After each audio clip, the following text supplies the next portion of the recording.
ఎందుకని నేనంటే ఇంత ప్రేమ, దేనికని నా పైన ఇంత కరుణ,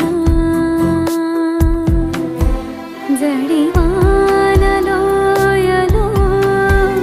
ఎదురీత బాటలో ఎన్నడూ వీడని దైవమా యేసయ్యా.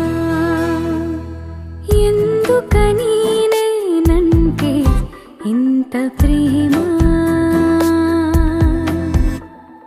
దేనికని నా పైన ఇంత కరుణ.